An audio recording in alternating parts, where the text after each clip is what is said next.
गट क्रमांक 36 मध्ये 38 पळतो. लक्ष द्या, 36 मध्ये सुंदर गाडी पळाली. जीवा फाउंडेशन ग्रुप उंडणगाव तालुका सिल्लोड छत्रपती संभाजीनगरकरांचा घरचा असाच जीवा आणि हिरा. सुंदर गाडी सेमीला पात्र.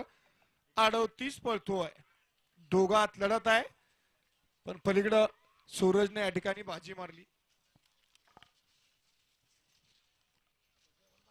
गट क्रमांक 38 चा निकाल आहे. तास क्रमांक 5 वरून धावलेली गाडी अमोल शेठ जाधव हिवरवाडी ही गाडी विजय झाली. विजेत्या बैलगाडी मालकाचं त्यावर बसणाऱ्या सूरजदेवर भेंडवडेकरांचं हार्दिक अभिनंदन. गाडी सेमीला पात्र.